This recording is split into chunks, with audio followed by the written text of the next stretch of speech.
প্রিয় দর্শক, আসসালামু আলাইকুম। পাতালতা চ্যানেল থেকে আপনাদেরকে জানাই স্বাগতম। সাথে আছি আমি সুমন আহমেদ। প্রতিবারের মতোই স্বাস্থ্য বিষয়ক আলোচনা নিয়ে আজকেও হাজির হয়েছি। আজকের আলোচ্য বিষয় হলো পেঁপে বা আঞ্চলিক ভাষায় বলি পাবদার গুণাগুণ। পেঁপের গুণাগুণ সম্পর্কে আজকে আপনাদের সামনে কিছু কথা বলবো।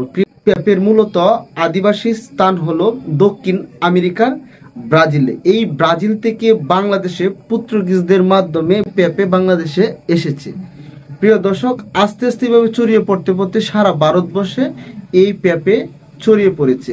এই পেঁপের গুণাগুণ যদি বলতে যায় তাহলে পেঁপের গুণাগুণ বলে শেষ করা যাবে না। পেঁপের গুণাগুণ সম্পর্কে এমন কোনো ফ্যামিলি কিংবা পরিবার জানে না যে পেঁপের কি পরিমাণ গুণাগুণ আছে। পেঁপের সম্পর্কে যদি বলতে চায় তাহলে পেঁপের যে গাছের আকৃতিটা, এটা মূলত মাটি থেকে মানে স্থল থেকে সোজা 20 থেকে 25 ফুট লম্বা হয়। প্রিয় দর্শক, যদি আমি এই পেঁপে সম্পর্কে বলি, পেঁপে আমরা সবজি হিসাবে খেয়ে থাকি, পেঁপে আমরা ফল হিসাবেও খেয়ে থাকি।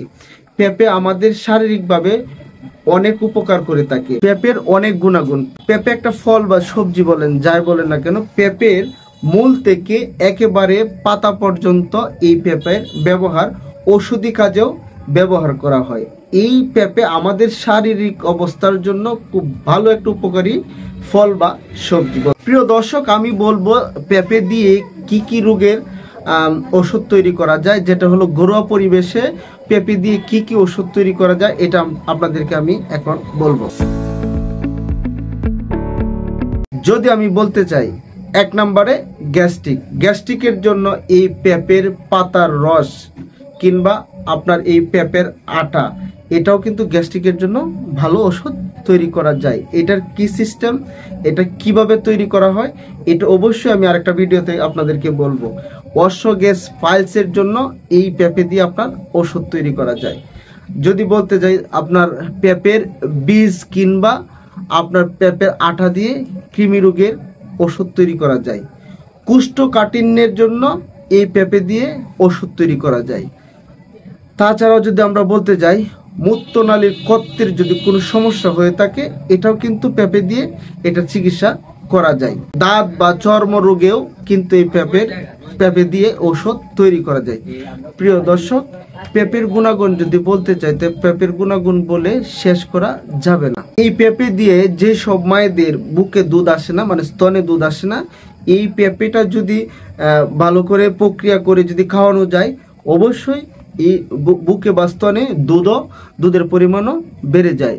এটা আপনার পাকস্থলিতে কোনো সমস্যা থাকলে এই পেঁপে দিয়ে আপনার ওষুধ তৈরি করা যায়। আর এই পেঁপে দিয়ে ওষুধ তৈরি করে খুব সহজেই এই সব সমস্যার সমাধানগুলা করা যায়।